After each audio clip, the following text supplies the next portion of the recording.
Muy bien, entonces bienvenidos otra vez y les invito a que oren conmigo. Señor, nuestras vidas están en tus manos, por eso te damos gracias por esta mañana, por el descanso que nos has dado, por el hecho de que estamos vivos, estamos aquí, tenemos mentes y cuerpos y disposición para servirte. Señor, toma lo poquito del esfuerzo que tenemos, que te damos hoy, y multiplícalo por el bien de tu reino. Señor, gracias por la carta a los Hebreos. Ayúdanos hoy a profundizar y captar y aplicar su mensaje a nuestras vidas. En tu nombre oramos. Amén. Muy bien. Vamos a empezar hoy con algunas ironías graciosas del libro de Hebreos. Eso es algo que encontré en la semana.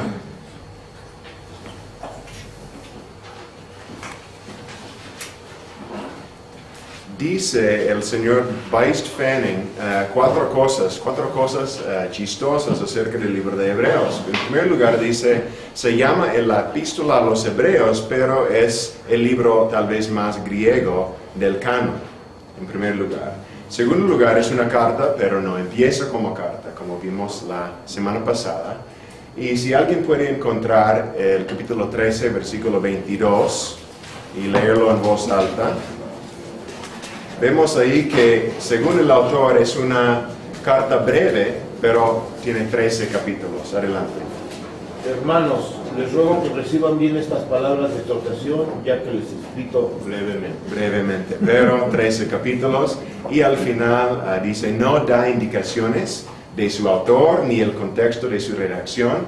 Es parecido a Melquisedec, sin padre, sin madre, sin genealogía.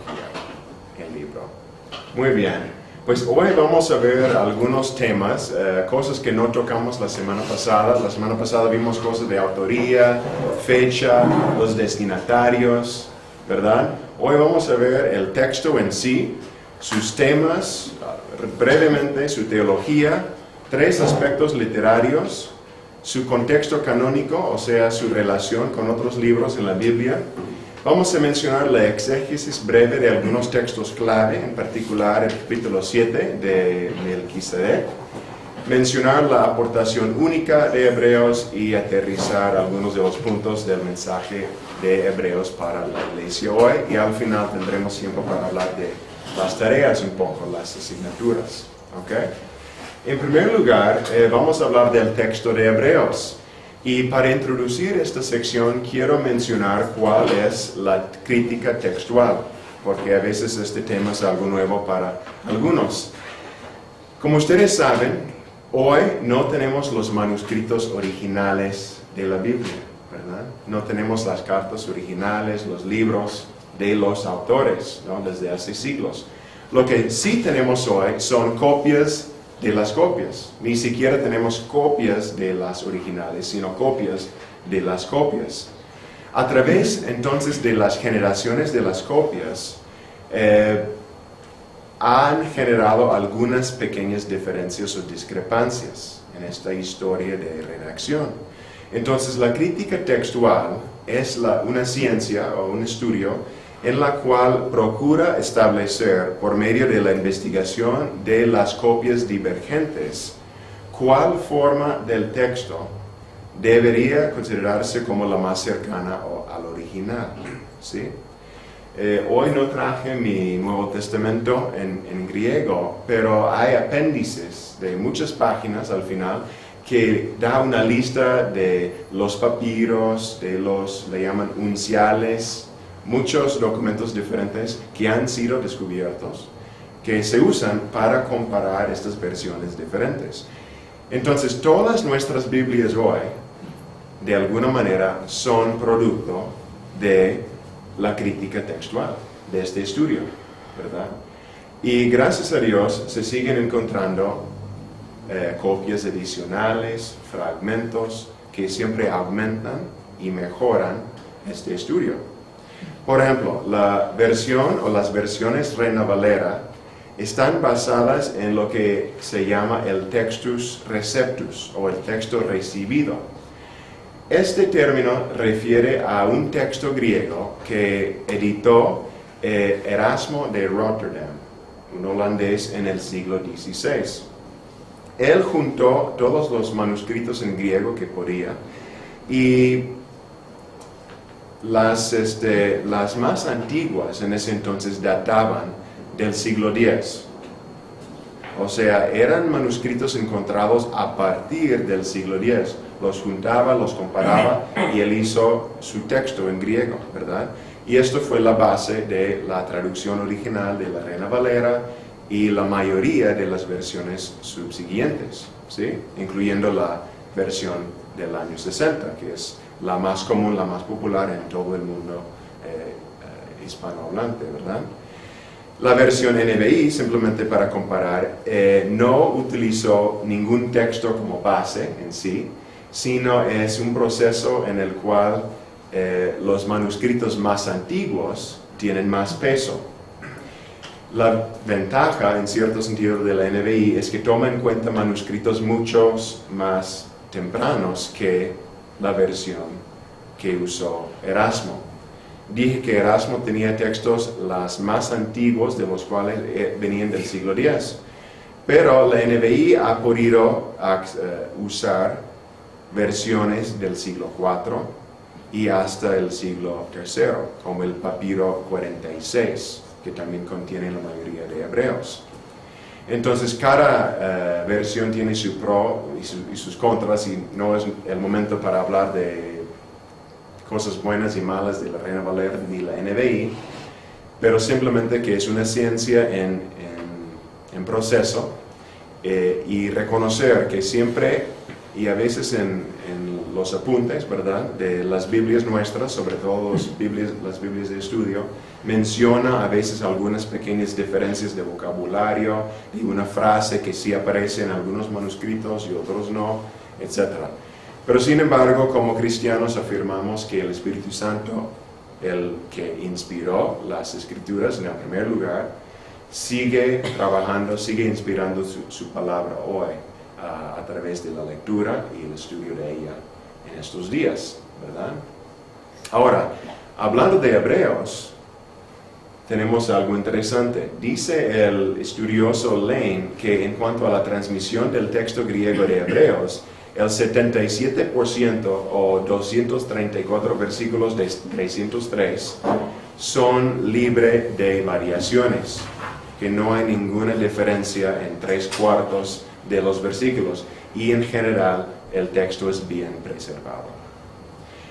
Si algunos de ustedes han estudiado la historia y otros documentos en la literatura antigua, se habrán dado cuenta que la Biblia es el documento antiguo mucho mejor preservado que cualquier otro documento. Estamos hablando de cientos o miles de copias, ¿verdad?, de los libros de la Biblia, en comparación a otras obras famosas que tienen 7 o 10 o hasta 50 solamente, ¿no? Ahora, la Iglesia Oriental, cuando digo oriental estoy hablando hoy de lo que es la Iglesia Ortodoxa, aceptó Hebreos porque pensó, asumió que Pablo era el autor desde un principio. Pero la Iglesia Occidental, de la cual salimos nosotros como protestantes, la Iglesia Romana, no trató la carta a los hebreos como canónica al principio porque dudaban si un apóstol la escribió o no. Pero después, como vimos la semana pasada, la aceptación de la Iglesia Oriental convenció a la Iglesia Occidental con la ayuda de Jerónimo y Agustín en el siglo IV. Y algo interesante acerca del uso de hebreos en la historia es la controversia entre Ario y Atanasio en el siglo IV. El hereje Ario usó el versículo 1:4, donde habla de Jesús como mayor de los ángeles, y el capítulo 3 del 1 al 2, para decir que el Hijo fue creado. Eso fue una parte de su herejía, ¿verdad? El Hijo fue creado y solo llegó a ser superior a los ángeles, ¿sí? Pero el campeón de la ortodoxia, Atanasio, Y hoy tenemos un credo, el credo de Atanasio, que es uno de 3 credos apostólicos o antiguos que afirmamos en la iglesia presbiteriana. Él usó otros textos en Hebreos, como el 1, versículo 3 y el 13, versículo 8, para afirmar la divinidad de Jesús. Fue Hebreos, entonces, una parte importante en esa controversia tan importante en la historia temprana de la iglesia, en la cual se definió a base de la enseñanza de la Biblia la deidad, la divinidad de Jesús. Y luego hoy veremos el uso de Hebreos por algunos o por la mayoría de los protestantes para corregir algunos errores católicos. Entonces, en pocas palabras, esta es un poco de la historia del texto de Hebreos, el texto en griego, su uso en la historia de la iglesia un poco y su aceptación por parte de la iglesia oriental y luego la occidental. Bien, vamos a mencionar ahora algunos de los temas, como 6 temas principales en el libro de Hebreos. Hay un sitio web que ha preparado un amigo mío, él se llama David Gifford, aquí está su página, si lo quieren checar, giffmex.org. Él y yo éramos compañeros de clase en el seminario en Michigan y actualmente ahora él es profesor en el Seminario Teológico Reformado en la Ciudad de México. Y él es un estudioso, un señor muy cuidadoso con la palabra y tiene el don de juntar muchos datos y organizarlos en una forma muy atractiva, en tablas, etc. y para presentarlos. Y una meta que él tiene en este sitio web es resumir muchos textos o libros o recursos que son caros o difíciles de leer en una forma más fácil de entender. Entonces su página realmente es una maravilla y tiene muchos recursos de mucha utilidad. Y en este curso lo estoy usando porque él toma comentarios, ¿no?, de Hebreos, por ejemplo, y resume muchas cosas después de mucha lectura. Pero estoy prestando de él 6 temas principales en Hebreos y cada uno de estos temas podría ser un estudio bíblico para ustedes, por ejemplo, en su iglesia o en su barrio o colonia, por ejemplo. Podrían hacer un estudio completo acerca del tema de acercarse a Dios. Es un tema que resalta en Hebreos. Y pues en la página web puedes ver las citas, ¿no?, a través de todo el libro que corresponden a este tema, el tema de acercarse a Dios, ¿verdad? Vemos que el escritor, una de sus preocupaciones es que los judíos cristianos no se alejaran de Dios, que no se volvieran a los ritos antiguos judíos, ¿verdad? Entonces un tema es acercarse a Dios. Otro tema es el tema de contrastes. Mencionamos esto un poco la semana pasada, sobre todo cuando hablamos de las cosas que son como sombras en el Antiguo Testamento, que ahora encuentran su significado real y verdadero en Cristo, describe el autor de Hebreos. Entonces hay muchos contrastes y vamos a ver esto más adelante con la discusión de Melquisedec, pero voy a mencionar algunas cosas ahora. Una y otra vez el autor contrasta Melquisedec y Cristo por un lado con Leví, Aarón y los sacerdotes del Antiguo Testamento por el otro lado. Por ejemplo, una lista parcial. Melquisedec y Cristo, ellos dan la bendición. Pero en el caso de Abraham, Leví, Aarón, ellos reciben la bendición. Sobre todo en la historia de Melquisedec y Abraham, cuando Melquisedec bendijo a Abraham. Otro contraste, Melquisedec y Cristo viven para siempre. O a lo mejor no tenemos la genealogía de Melquisedec, no tiene principio ni fin, dice. Pero Leví, Aarón, los otros sacerdotes, ellos murieron. Otros contrastes, Melquisedec y Cristo pueden perfeccionar a las personas, Cristo como es el orden de Melquisedec, y lo hacen con juramento, pero por el otro lado de Leví y Aarón no lo pueden hacer y lo hacen sin juramento. En los versículos 20 y 22 del capítulo 7 se menciona esto. Otro es que Cristo es un solo sacerdote, pero por el lado de Leví y Aarón había muchos sacerdotes. Cristo es capaz de salvar, los otros no. Cristo es libre del pecado, los otros sacerdotes son o eran pecadores. Cristo se ofreció a sí mismo y ellos ofrecieron animales una y otra vez. Cristo es perfecto, los otros débiles. Cristo es divino y humano, los otros solamente humano. Entonces hay toda una lista de contrastes entre Melquisedec, Cristo por un lado, y los sacerdotes humanos por el otro. Y hay más contrastes todavía en el libro de Hebreos, ¿verdad? Pero es uno de los más importantes. Otro tema, un tercer tema en Hebreos es el tema de la fe. En todo el libro se menciona la fe. En el capítulo 4, los israelitas no entraron a la promesa, a la tierra prometida, porque no combinaron el mensaje con la fe, dice el escritor de Hebreos. En el capítulo 6, la fe es una enseñanza básica y los hebreos deben avanzar a otras enseñanzas también, dice. En el capítulo 10, debemos acercarnos a Dios con fe porque Cristo ha abierto el camino. Luego tenemos todo el capítulo 11, que es el salón de los héroes de la fe, donde la fe es mencionada 15 o 20 veces en la vida de estos antepasados nuestros del Antiguo Testamento, desde Noé y Abraham y Moisés y David y Rahab, etc. También en el capítulo 12, Jesús es autor o pionero y perfeccionador de nuestra fe.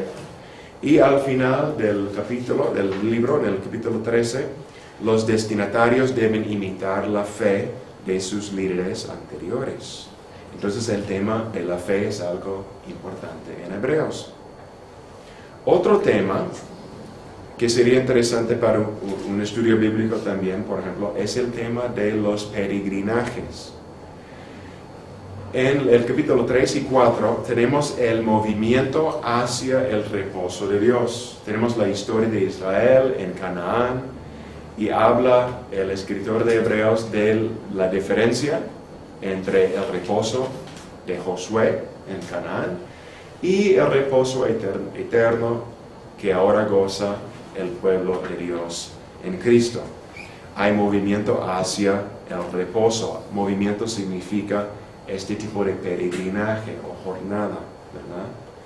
También en el capítulo 11, versículo 1, versículos 13 al 16, versículos 39 al 40, menciona el tema de movimiento o peregrinaje otra vez. Y menciona también en Hebreos palabras como heredar, herencia y promesa. Y cuando escuchamos estas palabras, son eco del éxodo del pueblo de Israel de Egipto y de su peregrinaje hacia su herencia, hacia la promesa, hacia algo anhelado, hacia la tierra prometida. Y también la palabra autor, porque a veces en las versiones modernas dice que Jesús es el autor de nuestra fe. Algunos lo han traducido pionero, el pionero de nuestra fe, porque la palabra en griego es arkenos. Y cuando escuchamos el prefijo arque, es una palabra que a veces se escucha también en español como arzobispo, ¿no? O arquetipo. Quiere decir la cosa primordial, ¿sí? La cosa de primera importancia. Entonces Cristo es llamado el arkenos, o el pionero, el primordial, la persona primordial en cuanto a nuestra fe, porque Él va delante de. Entonces esto también tiene que ver con esto del peregrinaje. Cristo es nuestro líder en esta jornada, en esta peregrinación hacia un futuro lleno de esperanza, un futuro de la salvación. Otro tema es el tema de la perfección. 2:10, 5:9, 7:11 y más citas todavía, se menciona la perfección en Hebreos. Cristo como alguien supremo, como nuestro Salvador superior. Es perfecto. Y también un tema más que quiero mencionar hoy es el tema del sufrimiento en Hebreos. Sufrimiento como elemento necesario de la fe en Hebreos. Y aquí vemos un punto de comparación entre Hebreos y Romanos, Pablo en Romanos 8, donde Pablo también habla de la importancia o el rol del sufrimiento en la salvación o en la fe. Dice el autor a los Hebreos que el sufrimiento perfeccionó a Jesús. Aunque Jesús era perfecto, tuvo que llevar a cabo perfectamente su rol como Salvador sufriendo. Y igual que el sufrimiento también nos purifica y nos perfecciona a nosotros. Y les podría dar toda una cadena de citas que tiene que ver con el sufrimiento. Ahora, una pausa. ¿Algún comentario o pregunta acerca del texto, la primera cosa que vimos, y los temas en Hebreos? O tal vez hay otro tema que ustedes descubrieron que quieran compartir. ¿Cómo es eso? Lo hemos leído, yo lo he estudiado y todo, pero ¿podrías ahondar más en el sufrimiento? ¿Por qué tiene que ser el sufrimiento un medio para nuestra perfección en la fe? ¿Por qué tenemos que sufrir nosotros, por ejemplo? O sea, ¿por qué no Dios simplemente elimina el sufrimiento? No, pero ¿por qué el sufrimiento te purifica? ¿Por qué te purifica? Pues es un tema profundo, ¿verdad? Sabemos que el sufrimiento ha entrado al mundo como resultado de nuestro pecado. Entonces, una manera que Dios mantiene nuestra libertad, ¿no? Libertad como seres creados en su imagen, es darnos la posibilidad de pecar y por lo tanto sufrir los resultados del pecado, ¿no? Como el sufrimiento nuestro y lo que recibimos de otros, ¿no? Ahora, hace poco prediqué sobre Romanos 8, por eso se me vino a la mente ese capítulo. Y ahí en Romanos 8 dice que nada nos puede separar del amor de Dios.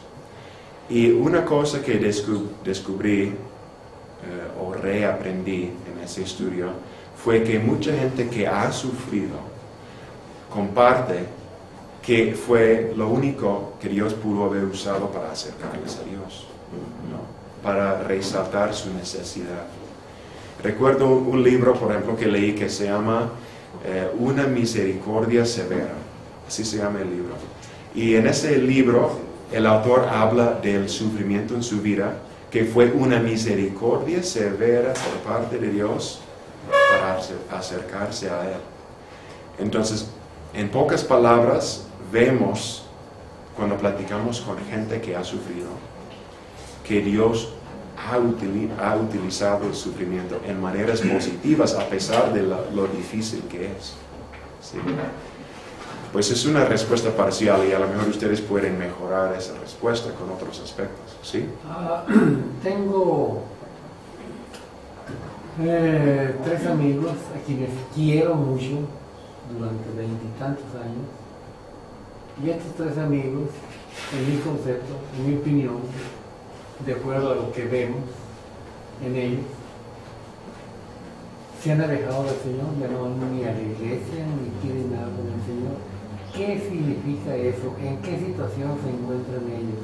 ¿Por qué, en nuestra opinión, por qué se han alejado del Señor si en el capítulo 8 dice que nada nos puede separar del amor de Dios? ¿Cómo está la cosa? Si ellos ya no quieren nada con el Señor, estos 3 amigos míos, ¿por qué dice que nada nos puede separar del amor de Dios? ¿Cómo está? ¿Hay algo escondido ahí? Pues no todos están en Cristo, ¿verdad?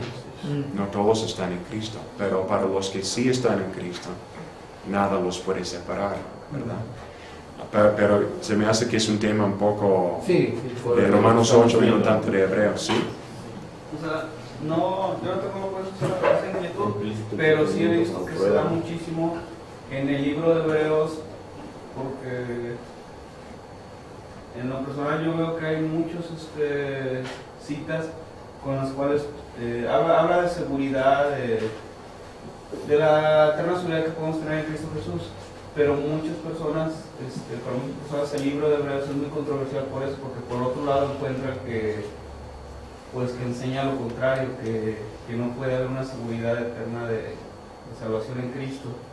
O sea, ¿de qué manera se puede ver un poquito más armónico eso? Entre la seguridad y... específicamente en Hebreos, entre los textos que son muy claros, que dicen que Cristo es un sumo sacerdote que intercede para siempre por todos los que se acercan a Dios por medio de él, y textos que aparentemente enseñan en Hebreos que no podemos tener o sea, yo no tengo esa inquietud, pues, pero sí he visto, normalmente con las personas que tienen esa inquietud, siempre se van a Hebreos, siempre van a Hebreos. O sea, es que Hebreos dice esto. Ok. Pues yo creo que tendríamos que estudiarlo más a fondo, ¿no? Para contestar eso, porque otra vez, son temas buenísimos, pero muy profundos, ¿no? Una cosa es que en Hebreos la escatología o la esperanza para el futuro a veces tiene elementos ya asegurados o hechos en el pasado, y a veces son esperanzas para el futuro, cosas todavía no realizadas pero prometidas. A lo mejor una tensión ahí puede ayudar a resolver un poco eso. Un comentario más y seguimos. Realmente el sufrimiento es algo que a ningún ser humano nos gusta. Claro. Si a alguna persona le gusta el sufrimiento, le llaman masoquista. Si alguna persona hace sufrir a otro, le llama sadista. Pero en realidad Cristo, ¿por qué sufrió? Bueno, Él sufrió no porque Él debiera algo, sino por nosotros. Porque Él llevó el pecado de todos nosotros. Y eso era lo que necesitábamos nosotros sufrir, porque el ser humano cuando sufre es porque debe algo. Pero en realidad no nos gusta a nosotros que nos cobren. Y cuando sufrimos entonces decimos, ay Dios, ¿por qué me castigas? No, es que tú ya debes. Todo lo que el hombre siembra tiene que cegarlo, y no nos gusta. Sí. Algunos han dicho que Cristo sufrió y no lo mereció. Entonces, ¿por qué debemos reclamar nosotros? No necesito, yo no merezco. Pues claro que sí. Sí, sobre todo si somos unidos a Él y Él sufrió, a lo mejor vamos a experimentar algo del sufrimiento también. Ahora es inevitable, ¿no? Porque, diciendo en el versículo que dice que el que vive piadosamente padecerá persecución. Entonces a veces es inevitable, o sea, ya por el simple hecho de que nos convertimos, ya empezamos a tener un poco de sufrimiento en base al rechazo, la persecución, todo eso. Sí. Muy bien, pues son temas, nada más quería yo mencionar 6, hay más temas, hay más subtemas, y cada tema podría ser un estudio completo, pero nada más los temas más principales. Vamos ahora a la teología. Cuando digo teología, vamos a mencionar algunas de las enseñanzas claves de Hebreos, ¿no? En cuanto a Dios. En primer lugar, los nombres para Dios en Hebreos. Es interesante notar, y comentamos algo de esto la semana pasada, que el autor nunca usa el nombre Cristo Jesús, que Pablo usó 90 veces en sus cartas. Nunca lo usa ni una sola vez. Sin embargo, tenemos simplemente la palabra Dios 54 veces. Tenemos el Señor 14 veces. Tenemos Cristo 9 veces. Jesús 5 veces. El Espíritu Santo 5 veces. El Dios viviente 4. El Hijo 3. El Hijo de Dios 3. Jesucristo 3. Y luego tenemos toda una serie de otros nombres más únicos, como frases enteras, como la majestad en las alturas, el primogénito, aquel por cuya causa existen todas las cosas y por quien todas las cosas subsisten, el pionero de la salvación. Y ahora escuchen esto, a ver qué les recuerda. El apóstol y el sumo sacerdote de nuestra profesión. Nada más me brincó cuando leí esto. ¿Le suena de algo de aquí, de Guadalajara? Si no me equivoco. Aarón, la luz del mundo, ¿verdad? Es una frase tomada de Hebreos, abusada, ¿verdad? Aquí. Jesús el Hijo de Dios, Dios Altísimo, etc. Muchos nombres para Dios y varios nombres utilizados solamente en Hebreos, no son encontrados en otros libros. También hay enseñanza en Hebreos acerca de Dios Padre. Una lista parcial que no aparece en la PowerPoint, pero por Hebreos aprendemos que Dios Padre es creador por su palabra. Conoce todo, es padre y disciplina a sus hijos en amor. Habló por los profetas y sigue hablando hoy por su Hijo. Habla por las Escrituras, es fuente de paz, elige a los sacerdotes, resucitó a Jesús, es juez de todo y por su gracia Cristo murió. Es nada más una lista rápida de cosas que enseña Hebreos acerca de Dios Padre. También enseña acerca de Jesús. Jesús en Hebreos, aspectos diferentes. Enseña acerca de la encarnación y la humanidad de Cristo. El nombre Jesús sencillo se menciona 10 veces. Y Hebreos enfatiza que Jesús es hermano de los seres humanos que salva, y por lo tanto somos hijos de Dios también por nuestra relación con nuestro hermano mayor. También aprendemos acerca de la divinidad de Cristo. En Hebreos la cristología o la enseñanza acerca de su divinidad es muy notable. Ya lo mencionamos un poco antes. Menciona en el capítulo 1 su preexistencia y su participación en la creación. Cristo participó en la creación del mundo. Menciona 4 o 5 veces que es hijo y heredero de Dios, que los ángeles lo adoran, que Él es Dios, capítulo 1, versículo 8. Menciona 6 veces su cesión, o el hecho de que está sentado e intercediendo por nosotros en el cielo. Menciona que Él es nuestro sumo sacerdote que se ofrece a sí mismo como sacrificio.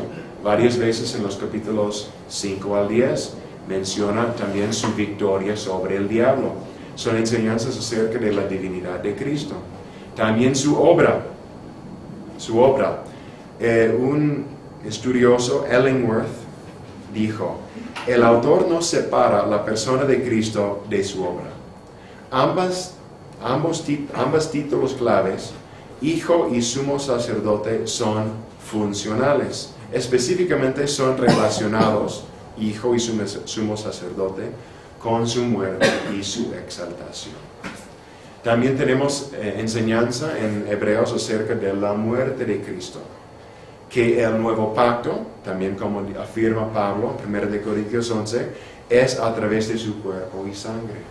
Ahí en eso se basa el nuevo pacto. Su muerte fue impulsado por la gracia de Dios, enseña el autor de Hebreos en 2:9. Enseña que su sacrificio, el sacrificio de su muerte, es superior a los del sistema levítico. Enseña que su muerte es para todos, su muerte purifica el templo celestial y su muerte es fuente de salvación. Mucha enseñanza en solo Hebreos acerca de su muerte. Y también hay enseñanza acerca de su cesión e intercesión en el cielo, en muchas partes. Pero Hebreos no solamente nos enseña teología acerca de Dios Padre, acerca de Jesús, sino también del Espíritu Santo. Habla de los dones del Espíritu, capítulo 2:4. Dice que el Espíritu Santo es autor de las Escrituras, en 3:7, 10:15 y 9:8. Dice que los creyentes son partícipes del Espíritu Santo. Dice que el Espíritu es un Espíritu de gracia y que es eterno. Todo esto en Hebreos. También enseña algo de la escatología, algo que mencioné hace rato, que por un lado tenemos una herencia futura y menciona como 15 veces promesas futuras acerca de nuestra herencia en el cielo. Por el otro lado, hay el ya, o sea, a veces en la teología, dentro del subtema de la escatología, hablamos del ya y de la todavía no. ¿Han escuchado ustedes estos dos términos? El ya, algo ya realizado, algo que ya está hecho, y el todavía no, cosas que son prometidas, pero son por venir, vienen todavía, ¿no? La resurrección, el juicio, el nuevo cielo y la nueva tierra, por ejemplo. Y en Hebreos tenemos esto, por el ya, o sea, cosas ya que tenemos, ya realizados, según Hebreos, tenemos los pecados ya perdonados. Esto ya es un hecho. Dice el autor que los lectores han sido hechos santos por Él que murió una vez para siempre. Tenemos el hecho de que ya somos casa de Dios, ya tenemos reposo en esta vida, ya podemos acercarnos a Dios. Todas estas cosas son ya hechas, ya realizadas y las podemos gozar desde ahora, en esta vida. También Hebreos enseña acerca de la resurrección. La resurrección no solamente es algo que aprendemos en los evangelios y en las cartas de Pablo, sino también en Hebreos. Menciona en el capítulo 2:14 que Jesús, por medio de la muerte, destruyó al que tenía el poder de la muerte. Es una enseñanza acerca de la resurrección. Vemos que Melquisedec y Jesús tienen el poder de una vida indestructible. Y que Abraham, en la historia de la fe en el capítulo 11, Abraham tenía fe que Dios le daría un hijo, aunque su cuerpo era casi muerto. Es una frase, ¿no?, que se usa acerca de Abraham, un señor ya muy grande, su cuerpo casi muerto, pero Dios le concedió un hijo. Y lo mismo con Abraham, Dios rescató, o Abraham recibió a Isaac de los muertos, dice en el capítulo 11. También al final del libro, en el capítulo 13, y esta lista viene del autor N.T. Wright, La resurrección del Hijo de Dios, de su libro, dice al final que Dios resucitó a Jesús, el pastor del rebaño, el pastor de los muertos. Es algo acerca de la enseñanza de la teología en Hebreos. ¿Algún comentario breve o pregunta acerca de todo esto? David. Que aquí en la Escuela de Música estudiamos una materia que se llama Historia del Arte. Entonces, hay una figura que los cristianos en el periodo catacumbario del arte paleocristiano, que es precisamente entre el año 70 después de Cristo, que destruyeron Jerusalén el general Tito, hasta el edicto de Milán de 313. Hubo un periodo artístico en el que el libro de Hebreos era una de las inspiraciones más fuertes para los creyentes que eran martirizados, y una de las figuras más importantes era el buen pastor, que era una figura recurrente en varias partes de las catacumbas, y era un pastor que sostenía una oveja sobre los hombros, y era una especie de código en el que se sabía que todos los que fuesen martirizados iban a resucitar por el pastor de los muertos. El pastor de los muertos los iba a llevar nuevamente a casa. Entonces, era una gran esperanza, y cada que, sobre todo un líder de la iglesia era martirizado, en su cripta era esculpida esta figura con esa esperanza. Interesante eso de la historia, gracias. ¿Alguien más? Yo, me causa un poquito de confusión la igualdad entre Melquisedec y Jesús. ¿Por qué en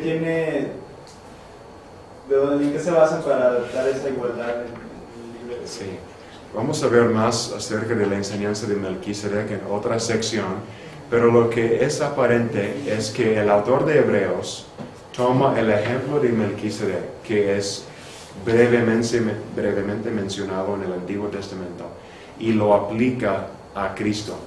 Él utiliza el hecho de que no sabemos quién era su padre, su madre, no sabemos nada de su muerte, para decir, es que no tiene principio ni fin y Cristo es igual.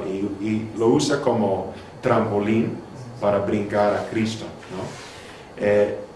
También en el Salmo 110 hay referencia a Melquisedec, si no me equivoco. Entonces hay poca enseñanza, pero el autor, más que nada, lo que quiere hacer es decir, Cristo no viene de la tribu de Leví, viene de otro orden, pertenece a otro orden sacerdotal, pertenece al orden de Melquisedec. Él aparece de repente en Génesis con Abraham, pero con poco trasfondo, ¿no? Con poca historia. Y el autor, yo creo que utiliza cierta libertad, inspirada por Dios, para utilizar este hecho y aplicarlo a Cristo, pero en una forma más plena. ¿Tenemos alguna definición para ese nombre, Melquisedec? Sí, lo vamos a ver después. Sí. Muy bien. Pues vamos a ver nada más una sección más antes del break. Quiero mencionar 3 aspectos literarios o 3 cosas relacionadas a esto. En primer lugar, tengo algo tomado del libro por Guthrie, un comentador de Hebreos, donde él presenta el hecho de que Hebreos, el autor, fue un genio literario. Dice Guthrie que hay una gran lista de técnicas retóricas y estilísticas que usa el escritor de Hebreos. Usa ritmo, usa preguntas retóricas, usa aliteración, anáfora, antítesis, asonancia, asíndetón, polisíndetón, quiasmo, etc., ¿no? Y a lo mejor muchos de esos términos no los conocemos, no sabemos qué significa, pero todos son términos literarios, ¿verdad? Cosas que utilizó el autor para comunicar mejor su mensaje, ¿no? Por ejemplo, la palabra aliteración. ¿Alguien sabe qué quiere decir aliteración? Es cuando hay una serie de palabras que empiezan con la misma letra, ¿no? Antes de. ¿Perdón? Antes de el inicio de la frase. Sí. A quiere decir antes de, ¿verdad? Entonces en este caso son palabras que dicen, por ejemplo, sano y salvo, ¿no? Por ejemplo. No hay rimo con estas 2 palabras, pero sí hay aliteración. Sano y salvo, porque empiezan con S, por ejemplo. Y estos son aspectos o herramientas literarias que usó el autor de Hebreos. Vamos a ver, bueno, aquí también otra cosa es que el autor tiene un vocabulario extenso con 169 palabras que no ocurren en otros libros del Nuevo Testamento. Y una de las cosas que encontró un estudiante de este texto, Herbert Bateman, es que hay una estructura quiástica de las 5 advertencias. ¿Alguien sabe qué quiere decir la palabra quiástica o quiasmo? Es otra cosa literaria. La palabra en griego para X es quiasmo, ¿sí? Y quiere decir, es cuando, aquí en el diagrama, aquí hay una lista de 5 cosas. Es cuando el autor empieza con una cosa, va a otra, y luego retrocede, y en la cuarta cosa hay paralelo con el segundo, y en la quinta cosa con el primero. A veces un quiasmo nada más tiene 3 elementos, o a veces 5, o a veces 11, muchas cosas más. Pero es algo, sobre todo en griego, que se usó para enfatizar una cosa, la enseñanza que viene en medio, que no tiene paralelo, ¿sí? Era una técnica que usaron los griegos, sobre todo para resaltar esa importancia. Ahora, en español, o hoy en día, en nuestra era moderna, ¿cuál en una conferencia o una presentación recibe más énfasis? ¿Cómo? La conclusión. ¿La conclusión? ¿Sí? Probablemente sí, ¿no? O a lo mejor el principio, donde dices, hoy les voy a platicar de tal cosa, y platicas, Y al final dice, hoy vimos y enfatizamos esto, y es para asegurar que los oyentes entendieron bien, ¿no? Por ejemplo, pero en el pensamiento griego tenían otra técnica para hacerlo. Ahora, ¿quién me puede decir qué es la enseñanza en capítulo 5, 11 al 6, 12? Acuérdense, son 5 advertencias en el libro. Las otras enseñanzas en el libro no son advertencias, pero son enseñanza intercalada con advertencia a través de todo el libro. ¿Qué dice? Lo que yo quiero preguntar es, inicia, avanza, llega al punto máximo y vuelve a regresar al punto inicial. Sí, y repite algunas cosas. Vamos a ver esto en un segundo. Por ejemplo, dice advertencia contra la apostasía. Ajá. Entonces, ¿qué fue la situación de los destinatarios probablemente? Es de que se estaban alejando de la fe. Estaban negando su fe. Ajá. Entonces, lo que vemos, si tomamos en cuenta esta estructura, que a lo mejor su punto principal en escribir la carta o en advertirlos es cuidado con la apostasía. ¿Sí? ¿Un comentario más? En medicina tenemos un concepto semejante que es quiasma. Y el quiasma óptico es cuando dos puntos divergentes se unen. Ajá. ¿En qué estudio, perdón? Quiasma óptico. O sea, En los ojos. En nuestros ojos, Sí. tú puedes observar que, por ejemplo, las ambulancias tienden a poner las letras al revés. Ajá. Para que tú las puedas ver en el retrovisor y darte cuenta que dice ambulancia. Sí. Entonces nosotros, según conceptos, vemos las cosas al revés, pero el quiasma se encarga de unirlas para que las podamos ver claramente. Y por no eso sé si tenga alguna referencia. Sí, claro que sí. Con eso. Por eso se llama quiasma, porque es un X, ¿no? En el punto, en medio, es el punto central, es donde hay el enfoque. Es lo mismo. Enfoca, desenfoca y vuelve a enfocar. Ajá. Por así decirlo. Sí, exactamente. Y en este caso, quiero mencionar los paralelos rápidos entre estas dos secciones y estas dos secciones, ¿no? Primero con la de afuera. Hay paralelos en estas dos secciones, aunque son separados por 10 capítulos, ¿no? Del capítulo 2 al capítulo 12. En ambas partes invoca la necesidad de oír el mensaje de Dios, usan el argumento de menor a mayor y hacen un contraste entre los mediadores de la salvación. ¿Sí? Entonces estamos hablando de esta parte del quiasmo. Y luego en las partes 2 y 4 hay paralelos también. Son más largas que las demás advertencias, o sea, simplemente por el tamaño son parecidos. Usan un lenguaje más emotivo, de apelar a las emociones. Usan también argumentos del menor a mayor. Y también invocan la necesidad de confiar, obedecer y temer. Entonces es interesante y vemos esto mucho en el pensamiento de Pablo y también aparece aquí en Hebreos. Y otra vez es una cosa literaria entre muchas. Y por ejemplo, ustedes en sus investigaciones exegéticas pueden encontrar en los pocos versículos que tienen tal vez un pequeño quiasmo, posiblemente. Y si lo encuentran, lo pueden mencionar como un elemento literario que está usando su autor, ¿verdad? Quiero mencionar nada más un aspecto literario antes de terminar la primera hora. Es parecido al quiasmo, y esto es el anuncio de temas en orden inverso. Déjeme explicar. ¿Orden qué? Orden inverso. El autor tiene la tendencia de concluir una sección anunciando los temas para tratar en la próxima sección en orden inverso. Es un poco parecido al quiasmo, pero es diferente. Es cuando dices A y B, y luego en la siguiente sección habla de B y A. Es el orden inverso. Y hay 3 ejemplos. En 2:17, el autor usa los términos misericordioso y fiel. Y luego en la siguiente sección, capítulo 3, habla primero de la fidelidad de Jesús y luego de su misericordia. A, B, B, A. Es una técnica literaria.